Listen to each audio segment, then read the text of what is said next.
बिस्मिल्लाहिर्रहमानिर्रहीम।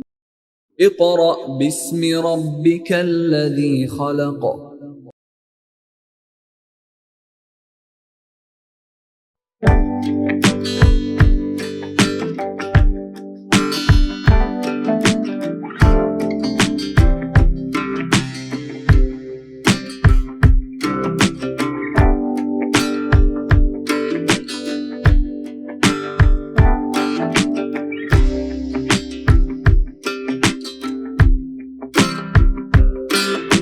Students of class 6, now we will start work for day 4 of general science. Students, previous lecture में हमने discuss किया था plant cell और animal cell को। हमने उसमें डिफरेंट स्ट्रक्चर्स प्लांट सेल के और एनिमल सेल के डिस्कस किए थे। हमने उनमें प्लांट सेल और एनिमल सेल में कुछ ऑर्गेनेलिस को भी डिस्कस किया था। तो स्टूडेंट्स, आज हमने प्लांट सेल और एनिमल सेल का में डिफरेंस देखना है, difference between plant cell and animal cell, कि प्लांट सेल और एनिमल सेल में क्या डिफरेंस है। स्टूडेंट्स, कल आपको मैंने डायग्राम से समझाया था, तमाम ऑर्गेनेलिस को हमने डिस्कस किया था और हमने ये भी पढ़ा था कि कल भी हमने ये पढ़ा था कि क्या क्या डिफरेंस है दोनों सेल्स में। तो आज हमने देखना है plant cell, animal cell. Book page number 8 पर मौजूद है। तमाम बच्चे अपनी बुक्स खोलें, बुक पेज नंबर 8।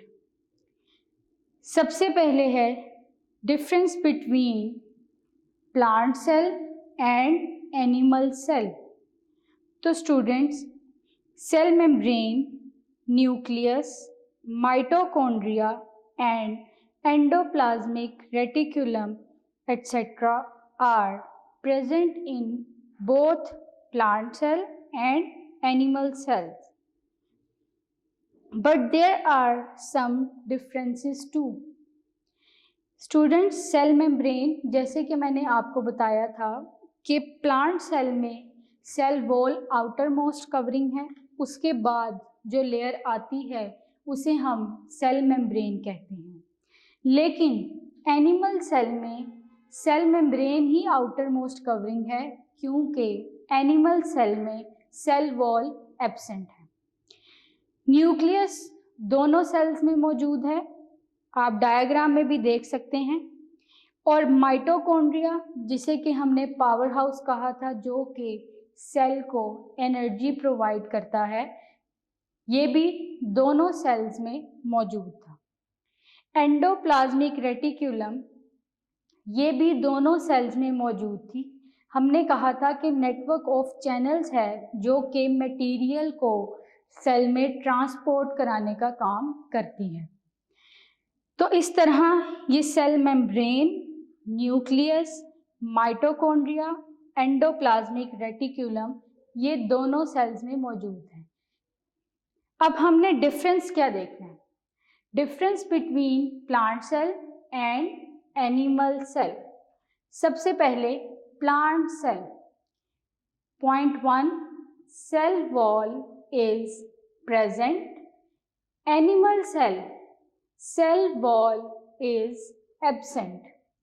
स्टूडेंट्स, जैसा कि हमने प्रीवियस लेक्चर में डायग्राम में देखा था कि प्लांट सेल की आउटर मोस्ट कवरिंग को हम सेल वॉल कहते हैं, लेकिन एनिमल सेल में सेल वॉल एब्सेंट है। तो नंबर 1 पॉइंट क्या है, difference. Cell wall is present in plant cell, cell wall is absent in animal cell. Second देखिए, nucleus lies near the side of the cell wall because of a large vacuole. Students, plant cell में आपने उसका structure देखा था, अपनी books में आप देख सकते हैं कि प्लांट सेल में एक लार्ज वैक्यूल प्रेजेंट है, एक बड़ी वैक्यूल है, ठीक है, जो कि सेल वॉल के पास सेंटर में प्रेजेंट है और सेल वॉल के पास न्यूक्लियस प्रेजेंट है। सेल वॉल के करीब ही न्यूक्लियस है और बीच में एक जो है वो बड़ी वैक्यूल प्रेजेंट है। प्लांट सेल में एक लार्ज वैक्यूल प्रेजेंट है और सेल वॉल के पास न्यूक्लियस प्रेजेंट है एक साइड पर, आप डायग्राम में भी देख सकते हैं बुक में। और एनिमल सेल में nucleus lies in the centre of a cell. और आप ये भी देखा आपने कि एनिमल सेल में न्यूक्लियस सेंटर में मौजूद है, क्योंकि एनिमल सेल में वैक्यूल्स प्रेजेंट हैं, एक बड़ी वैक्यूल नहीं बल्कि बहुत छोटी स्मॉल वैक्यूल्स प्रेजेंट है। तो नेक्स्ट पॉइंट हमारा यही है, single large vacuole is present. Animal cell में many small vacuoles are present. तो स्टूडेंट्स, हमने वैक्यूल का फंक्शन भी पढ़ा था कि वैक्यूल का क्या काम है। वैक्यूल प्लांट सेल या एनिमल सेल में जो वेस्ट मटेरियल है, जैसे कि वाटर है, एयर है या फूड है, वो सारी कहाँ स्टोर होती है? वैक्यूल में। कहाँ स्टोर होती है? वैक्यूल में। तो प्लांट सेल में एक बड़ी वैक्यूल प्रेजेंट है और एनिमल सेल में स्मॉल वैक्यूल्स आर प्रेजेंट। इसी वजह से इसका न्यूक्लियस यानी कि एनिमल सेल में न्यूक्लियस सेंटर में मौजूद है और प्लांट सेल में बड़ी एक ही वैक्यूल प्रेजेंट है, जिसकी वजह से इसमें न्यूक्लियस साइड पर मौजूद है सेल वॉल के पास। फोर्थ पॉइंट है, chloroplast are present. Animal cell में chloroplast are absent. Student, chloroplast मैंने आपको जैसा कि बताया था कि क्लोरोफिल जो है वो एक ग्रीन पिगमेंट है और प्लांट जो हैं वो सनलाइट यूज़ करते हैं और उससे एनर्जी लेकर food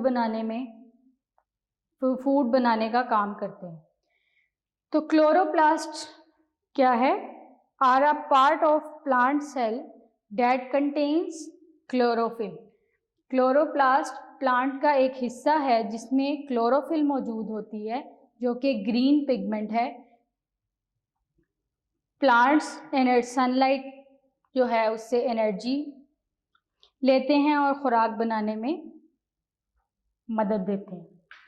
chloroplast are absent.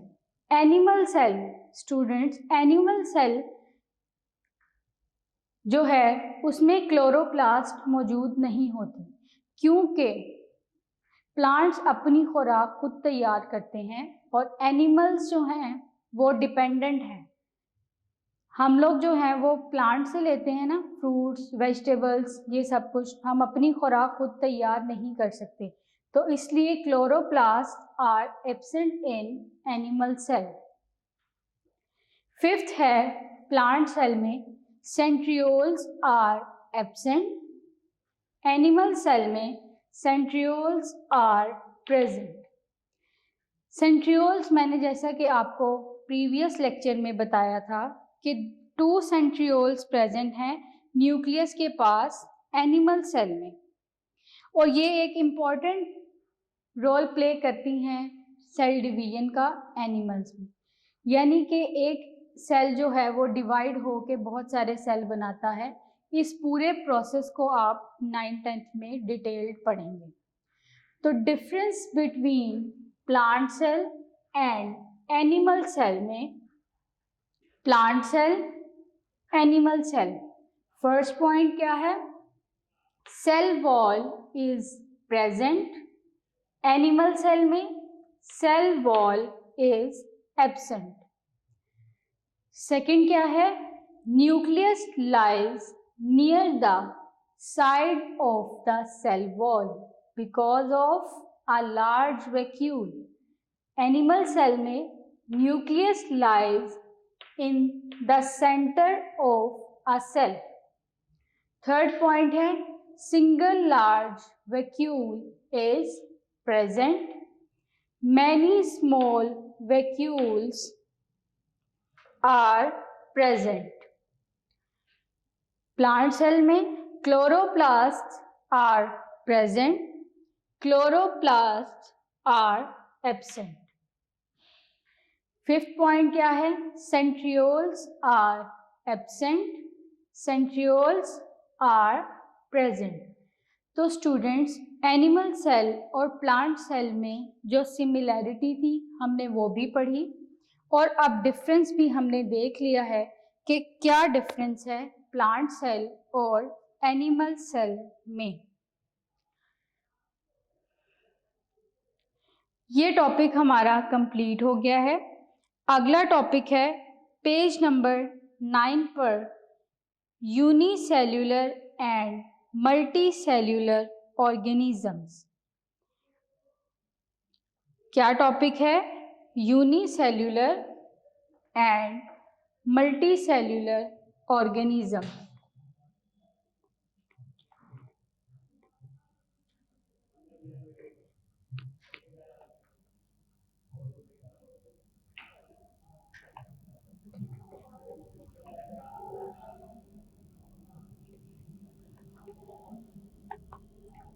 Start करते हैं टॉपिक।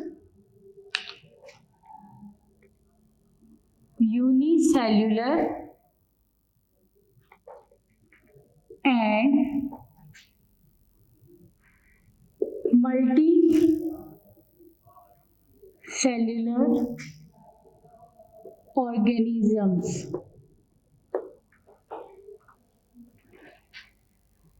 स्टूडेंट्स यूनिसेल्यूलर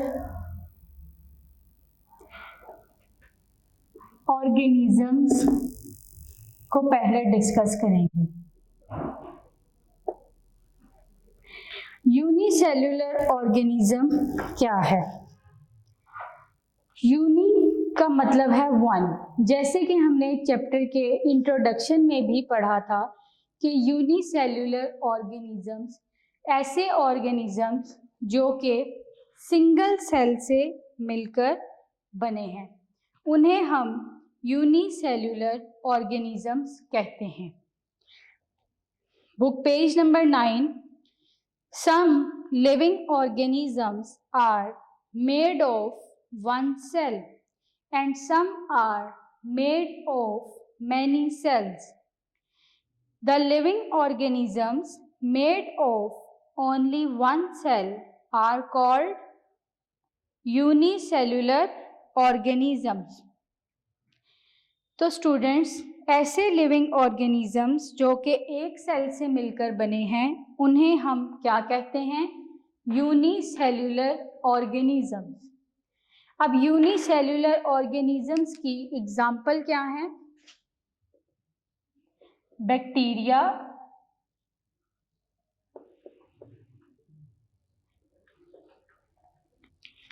बैक्टीरिया है, क्लेमाइडोमोनास,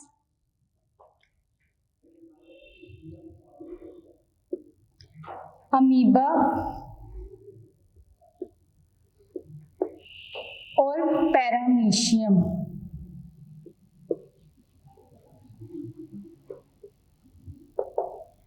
तो यूनिसेल्यूलर ऑर्गेनिजम्स ऐसे ऑर्गेनिजम्स जो कि एक सेल से मिलकर बने हैं उन्हें हम यूनिसेल्यूलर ऑर्गेनिजम्स कहते हैं। अब यूनिसेल्यूलर ऑर्गेनिजम्स की एग्जाम्पल्स क्या हैं? Bacteria, chlamydomonas, amoeba, paramecium. क्या है? पैरामीशियम। तो ये जो ऑर्गेनिजम्स हैं ये सिंगल सेल से मिलकर बने हैं। नेक्स्ट है मल्टी सेल्यूलर ऑर्गेनिजम्स।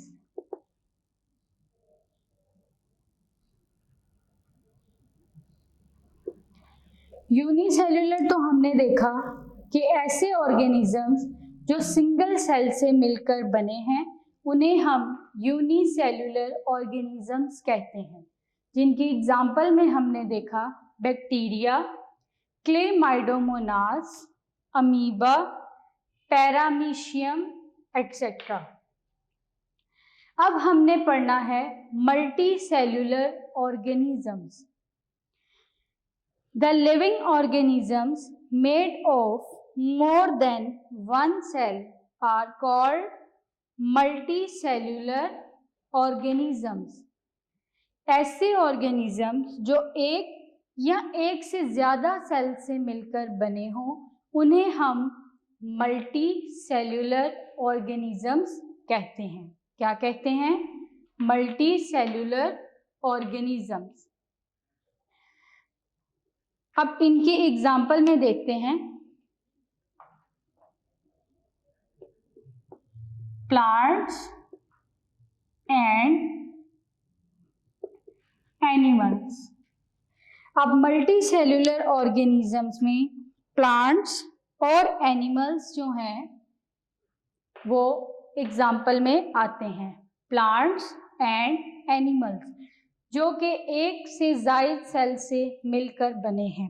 जैसा कि अभी हमने प्लांट और एनिमल सेल में डिफरेंस देखा, तो आपने देखा कि बहुत सारे सेल्स मौजूद थे।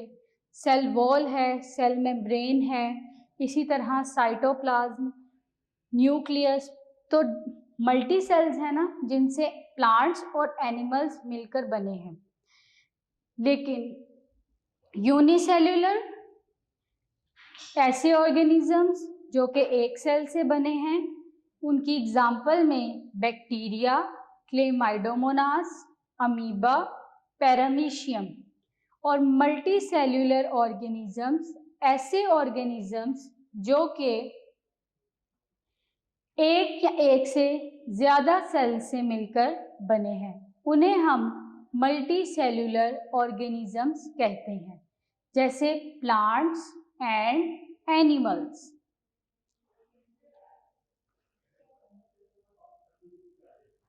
Students, work for day 4 is completed now.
Students of class 6, now we will start work for day 5 of general science. Students, previous lecture में हमने डिफरेंस देखा था प्लांट सेल और एनिमल सेल में। फिर हमने यूनिसेल्यूलर और मल्टी सेल्यूलर ऑर्गेनिजम्स के बारे में पढ़ा था। आज जो हमने डिस्कस करना है वो है सेल्स फॉर्म टिश्यूज। जब हमने सेल्स को डिस्कस किया कि सेल क्या है, सेल एक बेसिक स्ट्रक्चर है, यूनिट है जो कि लिविंग ऑर्गेनिजम्स में प्रेजेंट है और उनका स्ट्रक्चर बना रहा है। जैसे बहुत सारे सेल्स हमारी बॉडी के अंदर मौजूद हैं। हमने प्रीवियस लेक्चर में डिस्कस भी किया एनिमल सेल्स और प्लांट सेल्स को। इसी तरह स्टूडेंट्स, अब हमने देखना है सेल्स फॉर्म टिश्यूज। जब बहुत सारे सेल्स मिलकर ग्रुप में काम करें तो उन्हें हम टिश्यूज कहते हैं। क्या कहते हैं? टिश्यूज। अब देखते हैं इसकी definition. Cells form tissues. In multicellular organisms, cells work in groups. A group of cells performing same function is called a tissue. जब सेल ग्रुप में काम करें और एक सा ही फंक्शन परफॉर्म करें उसे हम टिश्यूज कहते हैं। स्टूडेंट, ये शॉर्ट क्वेश्चन भी बन सकता है डिफाइन टिश्यू, तो आप उसमें इसकी डेफिनेशन लिखेंगे। अब सेल्स से टिश्यूज कैसे बनते हैं? A group of cells performing same function is called a tissue. Some plant tissues. अब हमने जो डिस्कस करना है वो कुछ प्लांट टिश्यूज के बारे में। सबसे पहले है एपिडर्मल टिश्यू, जाइलम टिश्यू। इसे बेटा जाइलम बोलेंगे, ZYLEM, xylem tissue. Phloem, phloem tissue. ये आप डायग्राम देख सकते हैं। ये बाहर वाली लेयर जिसमें जो है वो हमारे रूट्स, स्टेम्स और लीव्स कवर हैं, इन्हें हम एपिडर्मल टिश्यू कहते हैं। क्या कहते हैं? Epidermal tissue. ये आप देख सकते हैं जाइलम टिश्यू और ये है फ्लोएम टिश्यू। स्टूडेंट्स, अब हम इन्हें वन बाय वन डिस्कस करते हैं। Epidermal tissue, book page number 9 पर ही। Epidermal tissue covers the roots, stem and leaves of a plant. जो एपिडर्मल टिश्यू है उसने कवर किया है रूट्स, स्टेम्स और लीव्स को प्लांट के। आप नेक्स्ट चैप्टर में या थर्ड चैप्टर में इसकी डिटेल पढ़ेंगे कि एपिडर्मिस या एपिडर्मल टिश्यू के बारे में कि वो क्या है। एपिडर्मिस जैसे कि ऊपर वाली लेयर को हम अपर एपिडर्मिस कहते हैं, नीचे वाली लेयर को लोअर एपिडर्मिस कहते हैं। तो आप एपिडर्मल टिश्यूज को भी डिटेल डिस्कस करेंगे कि इनकी कितनी लेयर्स हैं और ये क्या काम कर रहे हैं। अभी इस चैप्टर में एपिडर्मल टिश्यू क्या है? Epidermal tissue covers the roots, stem and leaves of a plant. Xylem tissue, क्या वर्ड है? Xylem tissue. Xylem tissue किसे कहते हैं या इसका क्या फंक्शन है? डायग्राम में आप ये देख सकते हैं, ये जाइलम टिश्यू है। Xylem tissue conducts water and dissolved salts from roots to the leaves. Xylem का क्या काम है कि वो पानी को रूट से और डिजॉल्व सॉल्ट, यानी कि रूट्स में आपको पता है सॉइल में कुछ सॉल्ट्स और वाटर मौजूद होता है। अब ये ऊपर लीव्स तक किस प्रोसेस या किस टिश्यू के थ्रू जाएगा, वो है जाइलम टिश्यू। जाइलम टिश्यू का काम है कि वो डिजॉल्व सॉल्ट्स और वाटर को रूट से लीव्स तक लेकर जाएगा, ट्रांसपोर्ट का काम करेगा। क्या फंक्शन है जाइलम टिश्यू का? Xylem tissue conducts water and dissolved salts from roots to the leaves. Next है फ्लोएम टिश्यूज। अब फ्लोएम टिश्यू का क्या काम है? पेज नंबर 10 देखें।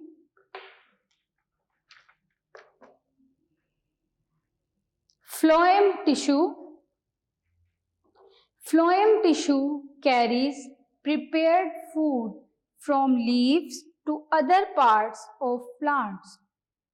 Students, जाइलम का क्या काम था कि रूट से लीव तक किस चीज़ की ट्रांसपोर्टेशन?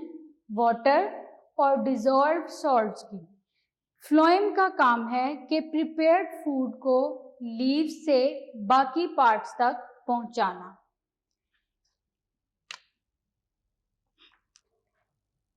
एक और पार्ट है मेसोफिल टिश्यू। स्टूडेंट, तो फ्लोएम का क्या फंक्शन है कि प्रिपेयर्ड फूड को लीव से बाकी प्लांट के पार्ट्स तक पहुंचाना। फोर्थ और लास्ट है मेसोफिल टिश्यू। क्या है? Mesophyll tissue. अब मेसोफिल टिश्यू क्या है? Mesophyll tissue present in leaves make food for the plant. Food कहाँ पर तैयार होती है लीव्स में? मेसोफिल टिश्यूज तैयार करते हैं फूड को लीव्स में, और फ्लोएम टिश्यूज ट्रांसपोर्टेशन का काम करते हैं कि प्रिपेयर्ड फूड मेसोफिल टिश्यूज से लेकर बाकी पार्ट्स तक पहुंचाएं। प्लांट्स के बाकी पार्ट्स तक प्रिपेयर्ड फूड को ट्रांसपोर्ट करें। तो स्टूडेंट्स, सेल्स से टिश्यू किस तरह बनते हैं? जब सेल्स ग्रुप में काम कर रहे हैं तो उन्हें, और सेम फंक्शन परफॉर्म कर रहे हैं तो उन्हें हम टिश्यूज कहते हैं। फिर हमने पढ़ा सम प्लांट टिश्यूज, जिनमें एपिडर्मल टिश्यू जिसने रूट, स्टेम, लीव्स को कवर किया हुआ है। फिर जाइलम टिश्यू, जैसा कि आप डायग्राम में भी देख सकते हैं।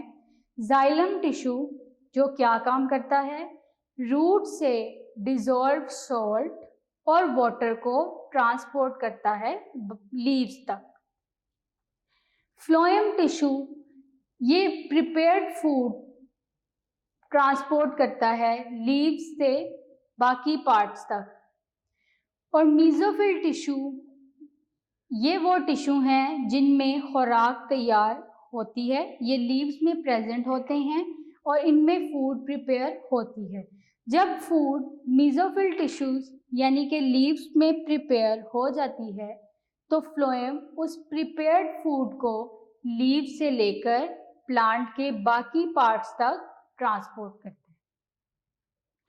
तो स्टूडेंट्स, अभी हमने सेल्स फ्रॉम टिश्यू में सम प्लांट टिश्यूज डिस्कस किए। अब हमने सम एनिमल टिश्यूज डिस्कस करने हैं। Some animal tissues. Some animal tissues, जिनमें फर्स्ट है मसल टिश्यू, सेकंड है बोन टिश्यू,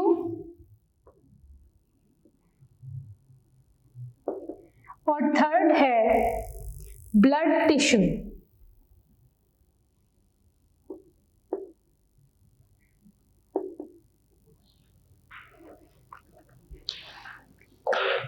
सेल्स से टिश्यूज की बात कर रहे हैं, तो अब हमने पहले प्लांट के जो हैं वो कुछ टिश्यूज को डिस्कस किया, जिनमें हमने epidermal tissue, xylem tissue, phloem tissue और मेसोफिल टिश्यू को डिस्कस किया।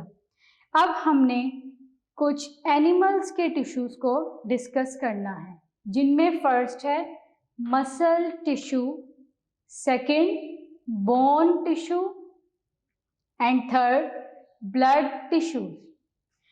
स्टूडेंट, बुक पेज नंबर 10 पर ही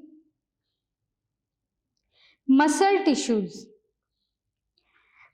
टिश्यूज आप देख सकते हैं डायग्राम में। मसल टिश्यू कैसे हैं?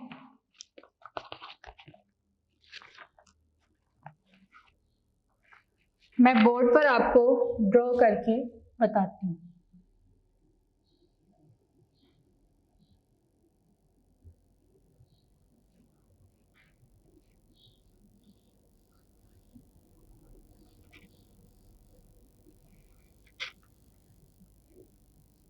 ये क्या है?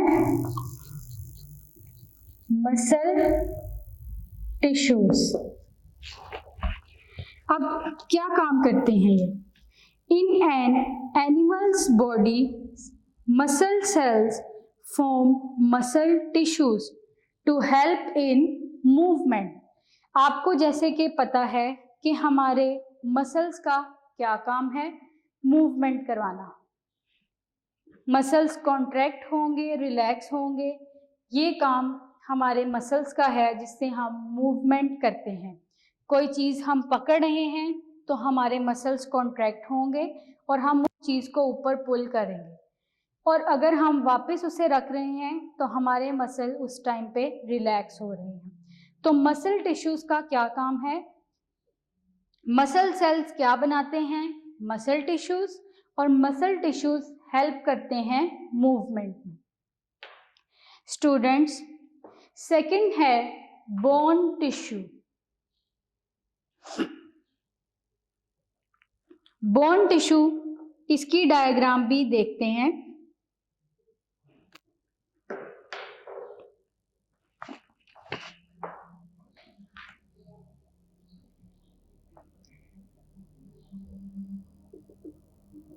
बोन टिश्यूज कुछ इस तरह के हैं।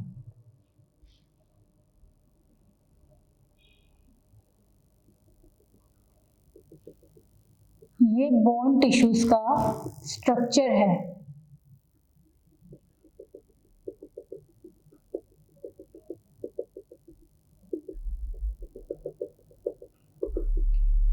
क्या है ये? Bone tissue. अब bone tissue is formed by bone cells, क्योंकि हम पढ़ रहे हैं कि सेल्स से टिश्यूज कैसे बनते हैं। तो जब सेल्स ग्रुप की फॉर्म में काम कर रहे हैं तो वो टिश्यूज बना रहे हैं और सेम फंक्शन परफॉर्म कर रहे हैं। Bone tissues is formed by bone sales. This strong and solid tissue gives shape and support to the body. Students, जैसे कि आपने प्रीवियस क्लास में पढ़ा था कि बोन्स जो हैं वो हमारी बॉडी का एक अहम हिस्सा है। ये हमारी बॉडी का एक स्ट्रक्चर बोन से बना हुआ है, जिसे हम स्केलेटन कहते हैं। स्केलेटन की वजह से जो ढांचा है वो हमारी बॉडी को सपोर्ट कर रहा है और शेप दी हुई है। तो बोन टिश्यूज का क्या काम है? ये स्ट्रॉन्ग और सॉलिड होते हैं और हमारी बॉडी को शेप और सपोर्ट करते हैं।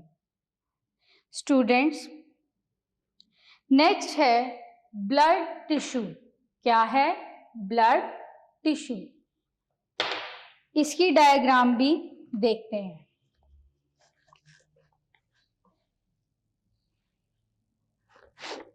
हम ब्लड टिश्यू की डायग्राम बना रहे हैं।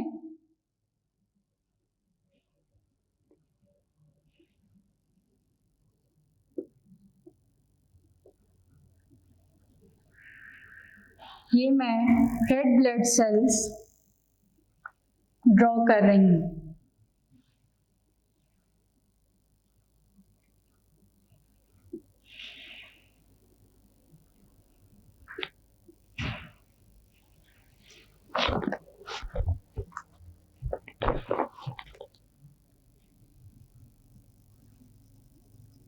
तो स्टूडेंट्स, ये ब्लड टिश्यू है जो आप अपनी डायग्राम में देख सकते हैं। क्या है ये? Blood tissue. अब आपको पता है कि ब्लड सेल्स, जब ब्लड टिश्यूज जो हैं वो किससे बने हैं? ब्लड सेल्स से। ब्लड सेल्स जब कंबाइन हुए तो क्या बना? Blood tissues. This tissue carries materials from one part of the body to the other.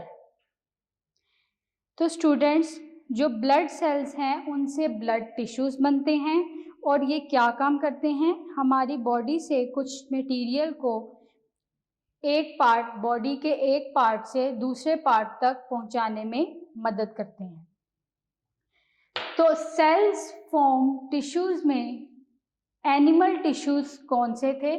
Muscle tissues जो कि मूवमेंट में हेल्प करते हैं, बोन टिश्यूज जो सपोर्ट कर रहे हैं और हमारी बॉडी को शेप दी हुई है, ब्लड टिश्यूज जो मटेरियल हमारी बॉडी के एक पार्ट से दूसरे पार्ट तक कैरी कर रहे हैं। तो स्टूडेंट, इस तरह हमारा सेल्स फॉर्म टिश्यूज कंप्लीट हुआ।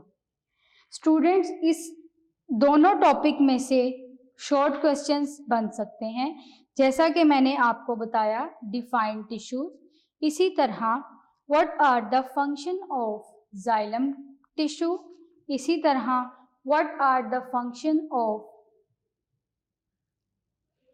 What is the function of phloem tissue. इसी तरह सम एनिमल टिश्यूज में बोन टिश्यूज, ब्लड टिश्यूज और मसल टिश्यूज शॉर्ट क्वेश्चन के तौर पर आ सकता है।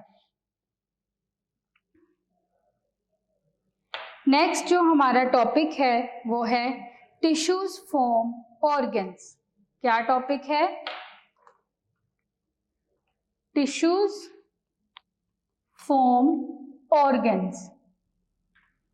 पहले हमने डिस्कस किया सेल्स फॉर्म टिश्यूज, अब टिश्यूज फॉर्म ऑर्गन्स, ये हमारा टॉपिक है। अब हम इसमें कुछ प्लांट टिश्यूज के बारे में डिस्कस करेंगे, प्लांट्स के ऑर्गन्स के बारे में और कुछ एनिमल्स के ऑर्गन्स के बारे में। Some plant organs. फर्स्ट है लीफ, सेकेंड फ्लावर और थर्ड है रूट। तो स्टूडेंट्स, टिश्यूज फॉर्म ऑर्गन्स। अब टिश्यूज से हम ऑर्गन्स किस तरह बनते हैं? एन ऑर्गन, पेज नंबर 10 पे, different tissues group together to form organs. Our body is made of a number of different organs such as heart, lungs, eyes, brain etcetera. Student, जब different tissues group की form में मिलते हैं तो वो organs बनाते हैं। जैसे सेल्स से टिश्यूज बने, टिश्यूज से अब ऑर्गन्स बन रहे हैं। अब जैसे कि हमारी बॉडी में डिफरेंट ऑर्गन्स मौजूद हैं, जिनमें हार्ट यानी कि दिल, लंग्स फेफड़े, आइज आंखें, ब्रेन दिमाग। An organ is made of different tissues which work together. An organ performs one or more than one functions. Organ जो है वो different tissues से मिलकर बना है, जो कि इकट्ठे फंक्शन परफॉर्म कर रहे हैं, बल्कि ऑर्गन एक से ज़्यादा फंक्शन भी परफॉर्म करता है। तो हमने सबसे पहले डिस्कस करना है some plant organs.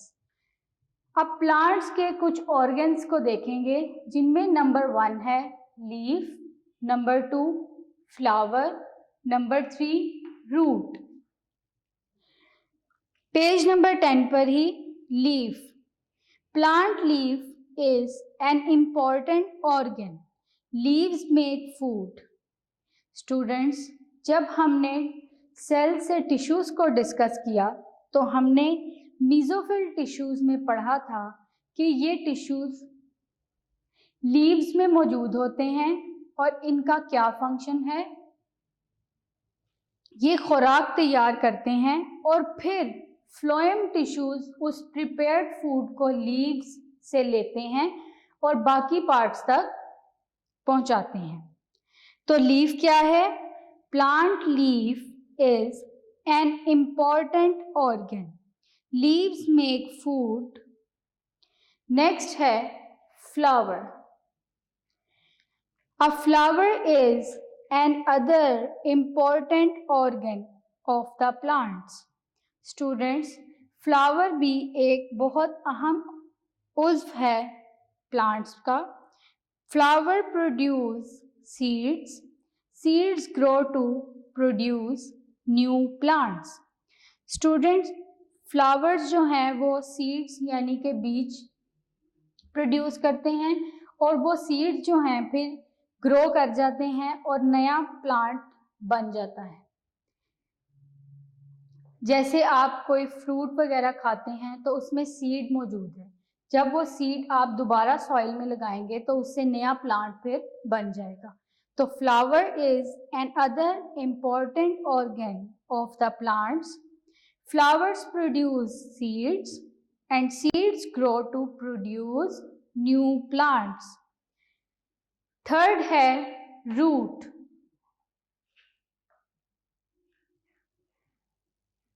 This organ holds the plant in the soil.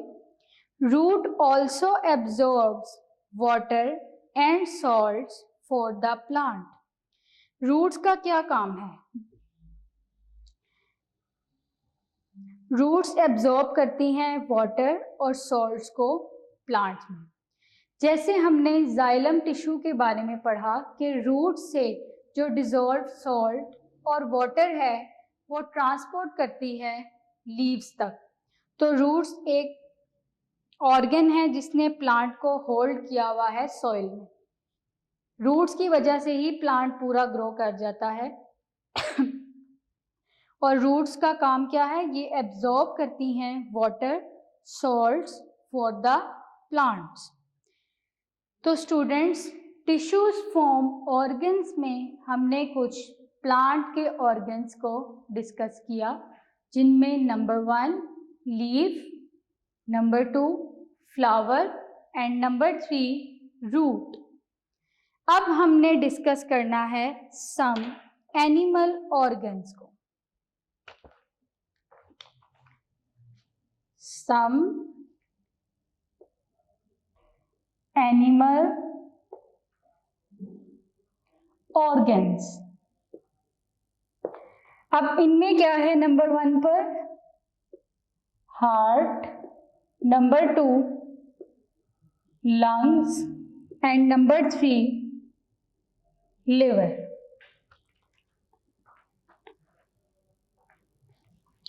Students, some animal organs, जिनमें हम पहले डिस्कस करेंगे heart, then lungs and then liver. Book page number 11 पर सम एनिमल ऑर्गन्स, आप डायग्राम भी बुक में देख सकते हैं। सबसे पहले है हार्ट। क्या है? Heart. The heart pumps the blood in blood vessels which carry it to all parts of the body. Students, जो हमारा दिल है उसमें कुछ ब्लड वेसल्स मौजूद होती हैं। हमारे ब्लड में ही ब्लड जो है, हार्ट पंप करता है ब्लड को, और वो ब्लड वेसल्स जो हैं वो फिर हमारी जो पूरी बॉडी में फैली हुई हैं वो पास कराती हैं एक बॉडी पार्ट से दूसरे बॉडी पार्ट तक। यानी कि हमारे पूरे जिस्म में हार्ट जो पंप करता है ब्लड को, हमारे पूरी बॉडी में वो पहुंच जाता है। ये किस तरह ब्लड हमारी बॉडी में पहुंचता है ये आप आगे डिटेल डिस्कस करेंगे नेक्स्ट लेवल पर। तो हार्ट का क्या काम है? ये पंप करता है ब्लड को, और ब्लड वेसल्स जो कि पूरा नेटवर्क हमारी बॉडी में फैला हुआ है ब्लड वेसल्स का, वो ब्लड हमारी बॉडी में पूरी तरह हर हिस्से में हर पार्ट में पहुंच जाता है। नेक्स्ट है लंग्स। क्या है? Lungs. Our lungs are very important organs that help in respiration. जो हमारे लंग्स यानी कि फेफड़े हैं वो एक अहम अज़ा है जो क्या काम करते हैं? रेस्पिरेशन। स्टूडेंट्स, रेस्पिरेशन वो प्रोसेस है जिससे जब हम सांस लेते हैं तो ऑक्सीजन हमारी बॉडी के तमाम सेल्स तक पहुंचती है। तो रेस्पिरेशन के प्रोसेस के थ्रू हमारी बॉडी तक के तमाम सेल्स तक ऑक्सीजन पहुंच जाती है। और ब्रीदिंग सिंपल है कि आप सांस लेते हैं और निकालते हैं, यानी कि आपने इनहेल की और एयर और एक्सहेल में कार्बन डाइऑक्साइड निकाल दी। तो लंग्स का क्या काम है? रेस्पिरेशन में हेल्प करना, यानी कि हमारे सांस लेने के अमल में। लिवर, थर्ड है liver. Liver is an organ which helps in digestion of food.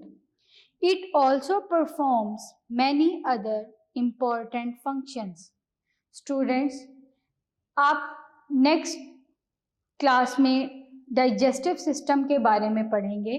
उसमें आप स्टेप बाय स्टेप पढ़ेंगे कि डाइजेशन किस तरह होती है और लिवर का क्या रोल है। तो लिवर क्या है, किस में हेल्प करता है? हमारी डाइजेशन में, यानी कि फूड को डाइजेस्ट कराने में हेल्प करता है, और भी बहुत सारे फंक्शंस परफॉर्म करता है। स्टूडेंट्स, सम एनिमल ऑर्गन्स में हमने हार्ट को पढ़ा जो कि ब्लड को पंप करता है, और वो ब्लड वेसल्स का नेटवर्क हमारी पूरी बॉडी में फैला हुआ है, तो वो ब्लड हमारी बॉडी के हर पार्ट तक पहुंच जाता है।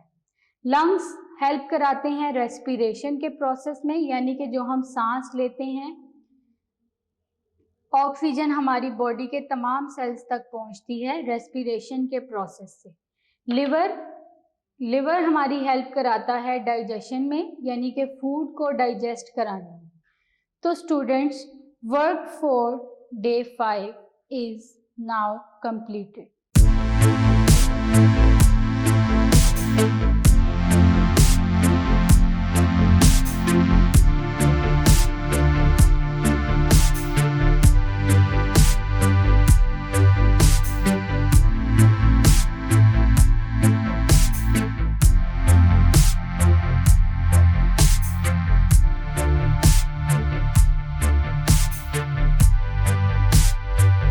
Students of class 6, now we will start work for day 6 of general science. Students, जैसा कि हमने प्रीवियस लेक्चर में पढ़ा था, cells form tissues and tissues form organs, कि सेल्स से टिश्यूज कैसे बनते हैं और टिश्यूज से ऑर्गन्स कैसे बनते हैं। फिर हमने कुछ प्लांट के ऑर्गन्स को डिस्कस किया जिनमें लीफ, फ्लावर और रूट। फिर कुछ एनिमल के ऑर्गन्स को डिस्कस किया जिनमें हार्ट, लंग्स और लिवर। आज हमारा टॉपिक है organs form organ system. Organs form organ system. अब major organ systems in plants. अब ऑर्गन से ऑर्गन सिस्टम कैसे बनता है और फिर हम उसमें मेजर ऑर्गन सिस्टम्स प्लांट में डिस्कस करेंगे, प्लांट्स में, और major human organ systems discuss करेंगे। यानी कि ऑर्गन सिस्टम्स पहले प्लांट्स में फिर ह्यूमन में। Page number 11, organs form organ systems. An organ system is a group of organs which work together. अब स्टूडेंट्स, ऑर्गन सिस्टम एक ग्रुप है ऑर्गन्स का जिसमें वो काम कर रहे हैं डिफरेंट ऑर्गन्स। ठीक है, अब वो प्लांट्स में जो ऑर्गन्स हैं वो काम कर रहे हैं और अपना फंक्शन परफॉर्म कर रहे हैं। इसी तरह ह्यूमन में कुछ ऑर्गन्स हैं जो कि डिफरेंट फंक्शन परफॉर्म कर रहे हैं। सबसे पहले हमने पढ़ना है major organ systems in plants. First है रूट सिस्टम, सेकंड है शूट सिस्टम। सबसे पहले रूट सिस्टम को डिस्कस करेंगे। तो स्टूडेंट्स, ये शॉर्ट क्वेश्चन भी बन सकता है कि what is an organ system, तो उसमें आप इसकी डेफिनेशन लिखेंगे। और ये भी क्वेश्चन आ सकता है डिफाइन रूट सिस्टम, इसी तरह शूट सिस्टम। और ये ब्लैंक भी बन सकती है कि and dash is a group of organs which work together. तो ब्लैंक में आप फिल करेंगे ऑर्गन सिस्टम। इसी तरह जितने टॉपिक्स हैं उनमें से आप fill in the blanks, MCQs और शॉर्ट क्वेश्चंस बना सकते हैं। स्टार्ट करते हैं। रूट सिस्टम क्या है? Root system. हम प्लांट्स में ऑर्गन सिस्टम्स को डिस्कस कर रहे हैं जिनमें फर्स्ट है root system. Root system, the root and its branches form the root system of a plant. Students, roots और इसकी जो branches हैं वो root system बनाती हैं एक पौधे का। Roots are present under the soil. आपको पता है कि जो जड़ें हैं जिन्हें roots कहते हैं वो soil यानी मिट्टी के अंदर मौजूद होती हैं। Roots hold the plant in the soil. Roots सबसे पहले soil में branches की form में फैलती हैं और उसके बाद उन्होंने plant को hold किया हुआ है soil में। Root system helps the plant to absorb water and salts from the soil. अब roots क्या है? उसकी कुछ branches हैं root की, ठीक है, वो फैली हुई हैं नीचे सॉइल में मौजूद हैं, सॉइल के अंदर मौजूद हैं। और इनका क्या फंक्शन है?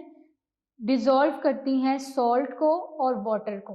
फिर आपने जैसे शुरू में पढ़ा था, जब सेल्स फॉर्म टिश्यूज में, फिर जाइलम टिश्यूज उन डिसॉल्व सॉल्ट और वाटर को लीव्स तक लेकर जाते हैं, रूट से लीव्स तक। तो रूट सिस्टम क्या है? The root and its branches form the root system of a plant. और रूट्स कहाँ प्रेजेंट होती हैं? सॉइल के अंदर। और इनका क्या काम है? ये एब्जॉर्ब करती हैं वाटर और सॉल्ट्स को सॉइल में से। सेकंड है shoot system.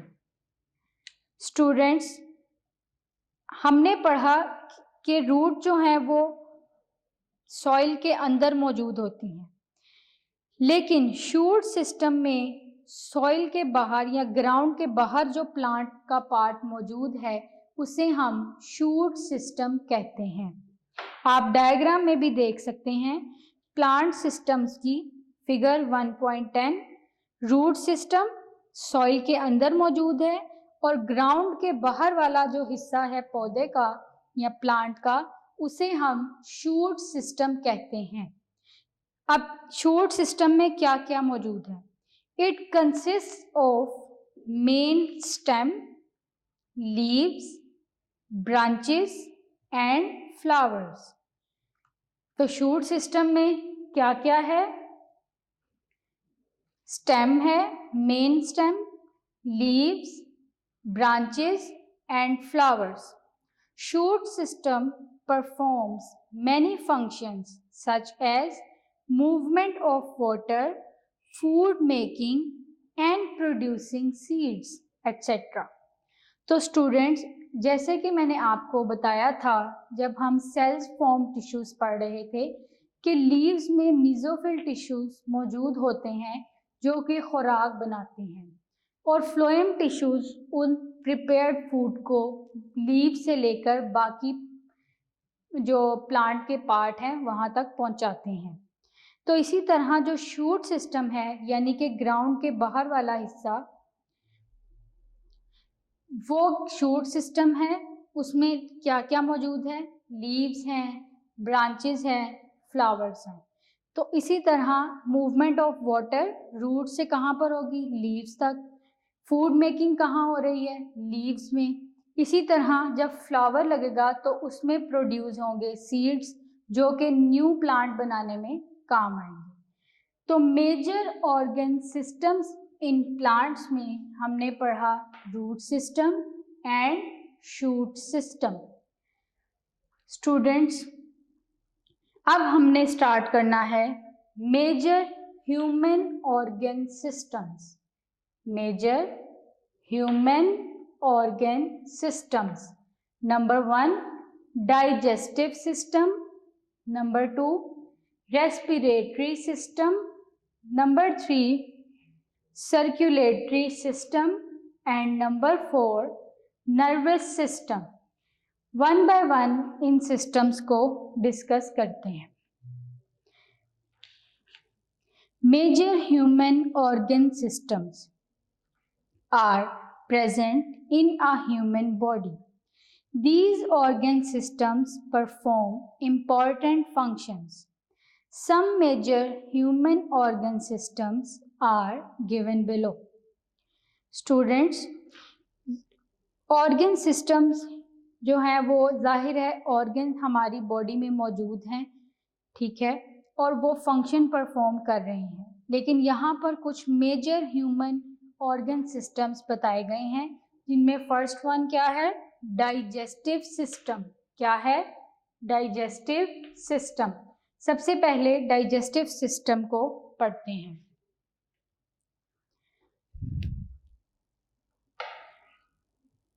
Digestive system, this organ system consists of mouth, food pipe, stomach, intestine and liver. It helps in digestion of food.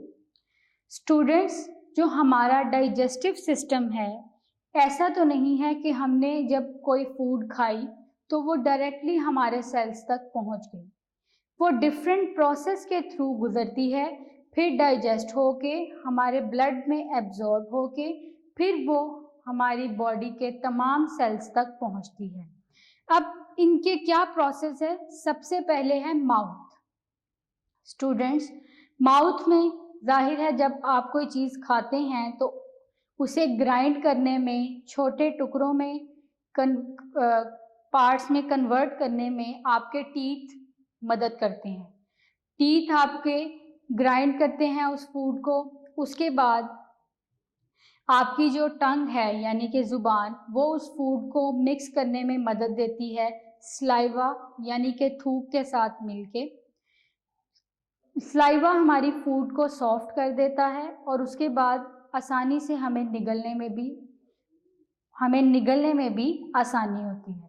उसके बाद फूड पाइप यानी कि जब हमने अच्छे तरीके से फूड को च्यू कर लिया, चबा लिया, उसके बाद वो फूड पाइप में जाएगी जिसे एसोफेगस कहते हैं।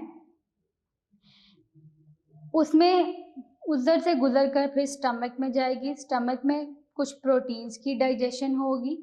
प्रोटीन्स की डाइजेशन होने के बाद वो स्मॉल इंटेस्टाइन में जाएगी जिनमें फाइनल डाइजेशन होगी हमारे फूड की और लिवर उसमें हेल्प करेगा। और इस तरह हमारी फूड डाइजेस्ट होके हमारे ब्लड में एब्जॉर्ब हो जाएगी और हमारी बॉडी के तमाम पार्ट्स तक पहुंचेगी। Students, respiratory system number 2, respiratory system में हम पढ़ेंगे। Respiratory system consist of knows, windpipe and lungs. We breathe through this organ system. Respiratory system जो है यानी कि हमारे सांस लेने का अमल। स्टूडेंट्स, रेस्पिरेटरी सिस्टम में भी हम कुछ प्रोसेस से गुजरते हैं।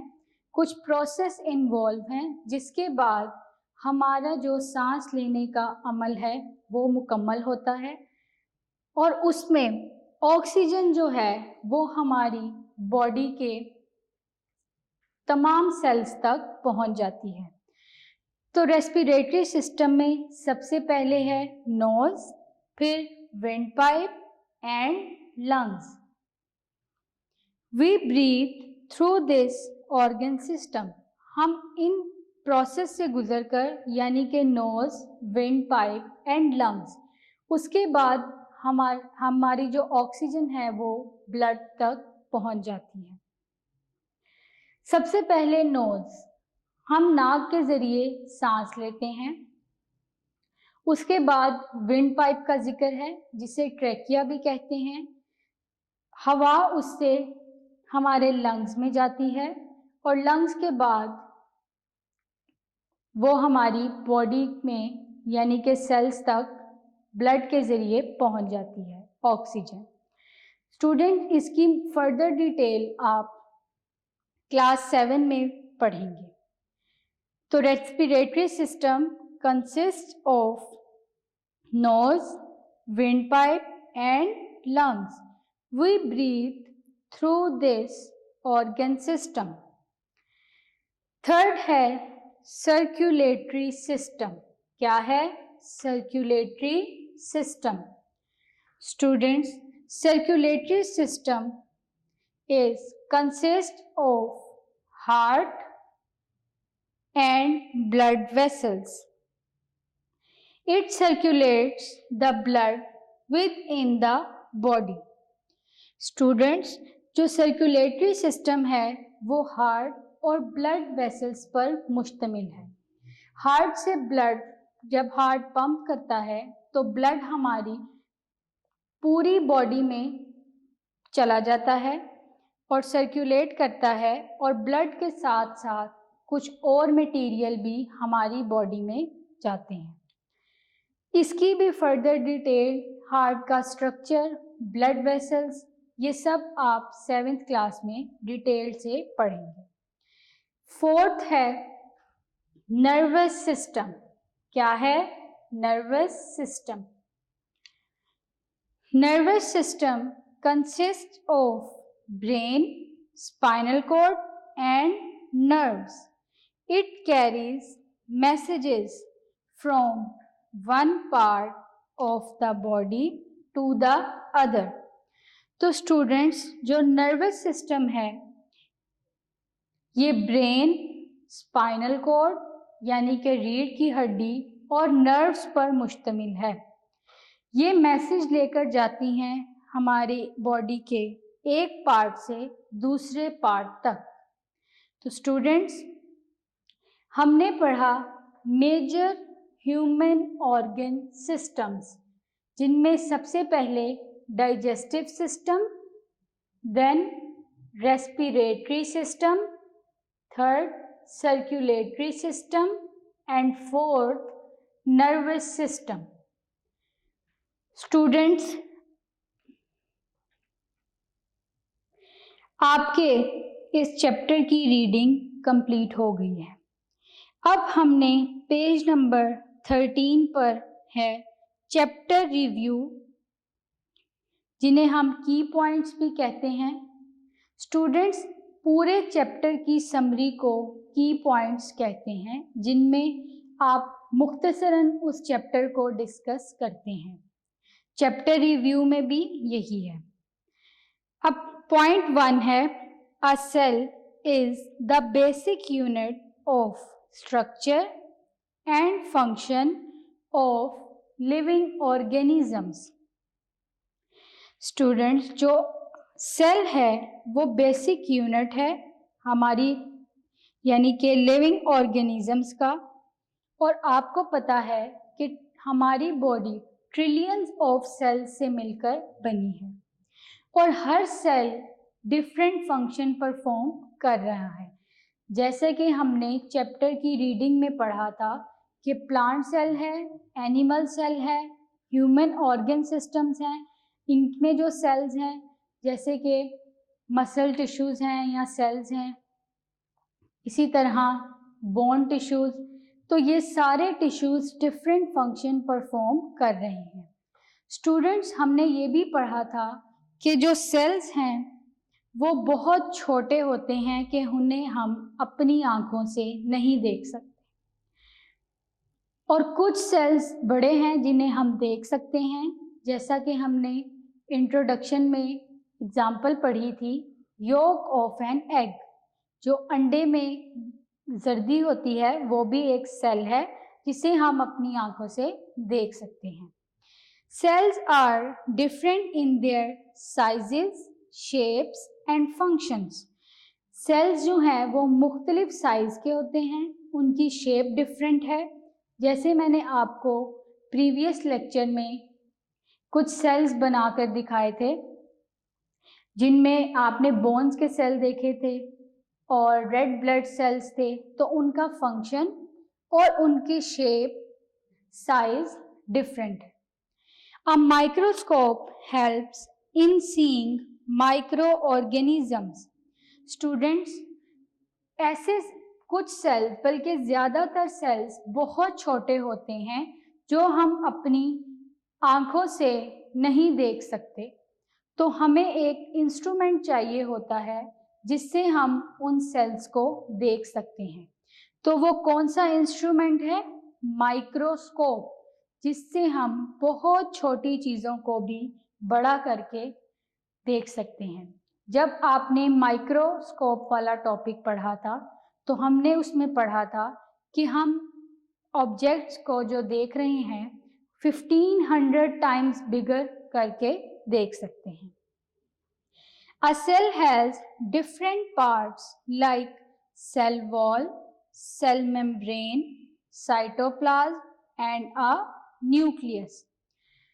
स्टूडेंट्स, फिर हमने एनिमल सेल और प्लांट सेल्स को डिस्कस किया, उनकी सिमिलैरिटीज़ क्या थी उन दोनों सेल्स में, और डिफरेंस को भी डिस्कस किया।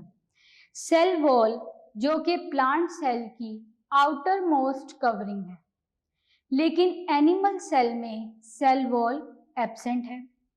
सेल मेम्ब्रेन, जो कि प्लांट सेल में सेल वॉल के बाद लेयर है, उसे हम सेल मेम्ब्रेन कहते हैं, लेकिन एनिमल सेल की एक ही लेयर है जिसे हम सेल मेम्ब्रेन कहते हैं। एनिमल सेल की जो आउटर मोस्ट कवरिंग है वो सेल मेम्ब्रेन है, लेकिन प्लांट सेल की cell wall outermost covering है। इसी तरह साइटोप्लाज्म पढ़ा कि हमारे जो दोनों सेल्स हैं, प्लांट सेल्स और एनिमल सेल्स, उनमें जेली लाइक मटेरियल मौजूद है और बहुत छोटी छोटी ऑर्गेनेलिस जिनमें हमने माइटोकॉन्ड्रिया, एंडोप्लाज्मिक रेटिक्यूलम और वैक्यूल्स, सेंट्रियोल्स ये पढ़ा था, ये मौजूद हैं।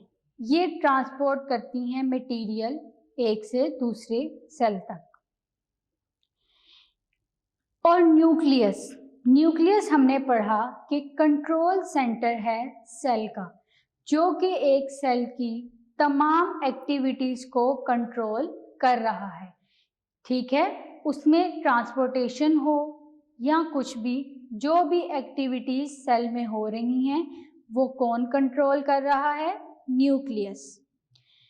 Plants and animal cells are different in some features.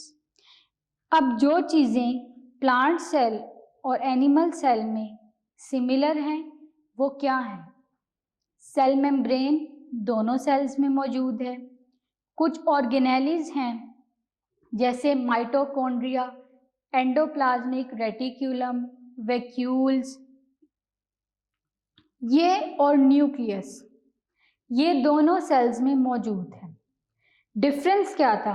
Plant cells में क्लोरोप्लास्ट मौजूद है, जो कि एक इसमें क्लोरोफिल मौजूद होता है। ये प्लांट का ही एक पार्ट है क्लोरोप्लास्ट, जिसमें क्लोरोफिल मौजूद है, जो फूड प्रिपेयर करने में सनलाइट को ट्रैप करता है और उस एनर्जी को इस्तेमाल करता है फूड बनाने में।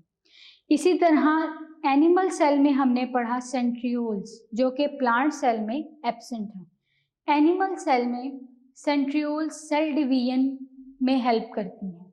ये भी आप इसकी डिटेल कि किस तरह सेल डिवाइड होता है आप 9th-10th में पढ़ेंगे। One-celled organisms are called unicellular organisms। जो वन सेल्ड ऑर्गेनिज्म होते हैं, यानी कि एक सेल से मिलकर बनते हैं, उन्हें हम यूनिसेल्यूलर ऑर्गेनिजम्स कहते हैं। हमने एग्जाम्पल में पढ़ा था bacteria, chlamydomonas, amoeba, paramecium. And organisms consisting of many cells are called multicellular organisms. और ऐसे लिविंग ऑर्गेनिजम्स जो एक या एक से ज़्यादा सेल से मिलकर बने हैं, उन्हें हम मल्टीसेल्यूलर ऑर्गेनिजम्स कहते हैं। इसकी एग्जाम्पल्स में हमने पढ़ा था प्लांट सेल्स और plants and animals. Cells form tissues, tissues form organs, organs form organ systems, and all organs and organ systems form an organism। Students, हमने ये पढ़ा कि सेल्स फॉर्म टिश्यूज, यानी कि सेल्स से टिश्यूज बनते हैं। जब बहुत सारे सेल्स ग्रुप में इकट्ठे काम कर रहे हैं तो वो टिश्यूज बना रहे हैं। और हमने उनमें पढ़ा प्लांट के कुछ टिश्यूज पढ़े, जिनमें हमने एपिडर्मल टिश्यू, जो कि प्लांट की कवरिंग है, जिसमें लीफ, स्टेम, रूट कवर है। फिर हमने पढ़ा जाइलम टिश्यू, जो कि वाटर को कंडक्ट करता है और डिजोल्व सॉल्ट को रूट से लीव्स तक। फिर हमने फ्लोएम टिश्यूज पढ़े, जो कि प्रिपेयर्ड फूड को लीव से लेकर बाकी पार्ट्स ऑफ द प्लांट तक पहुंचाते हैं। फिर हमने मीजोफिल टिश्यूज पढ़े, जिनमें मीजोफिल टिश्यूज जो कि लीव्स में प्रेजेंट हैं और खुराक बनाने का काम करते हैं। ये खुराक जब बना लेते हैं तो फ्लोएम टिश्यूज उन प्रिपेयर्ड फूड को लीव से लेकर बाकी पार्ट्स तक पहुंचाते हैं। इसी तरह हमने कुछ एनिमल्स के टिश्यूज पढ़े, जिनमें हमने मसल टिश्यूज पढ़े, जो कि हेल्प कराते हैं मूवमेंट में। फिर हमने पढ़ा बोन टिश्यूज, जो कि हमारी बॉडी को शेप और सपोर्ट प्रोवाइड करते हैं। देन हमने पढ़ा ब्लड टिश्यूज़ जो कि मटेरियल को ट्रांसपोर्ट कराते हैं हमारी बॉडी में। स्टूडेंट्स, फिर हमने पढ़ा tissues form organs. Tissues form organs में हमने पढ़ा था कुछ प्लांट ऑर्गन्स जिनमें leaf, flower and root. Leaf हमने पढ़ा जो कि लीव्स जो कि खुराक बनाते हैं। फ्लावर हमने पढ़ा जो कि सीड प्रोड्यूस करते हैं और वो सीड नए प्लांट बनाने में काम आते हैं। और रूट जो कि सॉइल में मौजूद है वो एब्जॉर्ब करती है वाटर और सॉल्ट्स को प्लांट के लिए। फिर हमने कुछ एनिमल के ऑर्गन्स को पढ़ा जिनमें हार्ट, लंग्स और लिवर। हार्ट में हमने पढ़ा कि हार्ट पंप करता है हमारे ब्लड को और वो ब्लड हमारी पूरी बॉडी में सर्कुलेट होता है। लंग्स में हमने पढ़ा कि लंग्स हमें मदद करते हैं रेस्पिरेशन में, यानी कि सांस लेने का अमल। लिवर यानी कि हमारा जिगर जो कि डाइजेशन कराता है हमारी खुराक की, फूड की, और भी बहुत सारे फंक्शंस परफॉर्म करता है। लास्ट हमने पढ़ा ऑर्गन्स फॉर्म ऑर्गन सिस्टम्स, जिनमें हमने कुछ प्लांट्स के ऑर्गन्स को डिस्कस किया जिनमें रूट सिस्टम और शूट सिस्टम। रूट सिस्टम में हमने पढ़ा कि रूट्स सॉइल के नीचे मौजूद हैं और ब्रांचेस काफ़ी उनकी फैली हुई हैं। वो क्या काम करती हैं? एब्जॉर्ब करती हैं वाटर और सॉल्ट्स को। शूट सिस्टम जो कि ग्राउंड के बाहर वाला हिस्सा है जिनमें लीव्स हैं, ब्रांचेस हैं, स्टेम, फ्लावर्स, ये सब कुछ शूट सिस्टम में आता है जो कि movement of water, food making और प्रोड्यूसिंग सीड्स, ये फंक्शंस परफॉर्म करता है। फिर हमने मेजर ह्यूमन ऑर्गन सिस्टम्स पढ़े जिनमें डाइजेस्टिव सिस्टम में हमने पढ़ा कि mouth, food pipe, stomach, intestine और लिवर, ये सिस्टम में मौजूद कुछ प्रोसेस हैं जिनके बाद हमारी डाइजेशन कंप्लीट होती है। फिर हमने रेस्पिरेटरी सिस्टम पढ़ा जिनमें नोज, विंड पाइप और लंग्स, इस प्रोसेस के थ्रू गुजरकर ऑक्सीजन हमारी बॉडी के तमाम सेल्स तक पहुंचती है। देन सर्कुलेटरी सिस्टम यानी कि heart and blood vessels, blood हमारी बॉडी के तमाम सेल्स तक पहुंचता है हार्ट से। फिर लास्ट हमने पढ़ा नर्वस सिस्टम। अब नर्वस सिस्टम में brain, spinal cord and nerves, it carries messages from one part of the body to the other। फिर हमने ये कहा कि नर्वस सिस्टम का क्या काम है कि वो हमारी बॉडी के से मैसेज को लेकर एक बॉडी पार्ट से दूसरे बॉडी पार्ट तक पहुंचाती है। अब इन सब के बाद ऑर्गेनिज्म जो है वो कॉम्बिनेशन है डिफरेंट ऑर्गन और ऑर्गन सिस्टम का जो कि काम कर रहे हैं एक कोऑर्डिनेशन में। तो स्टूडेंट्स, चैप्टर की रीडिंग हमारी कंप्लीट हो गई है। हमने इस चैप्टर के की पॉइंट्स भी कर लिए हैं।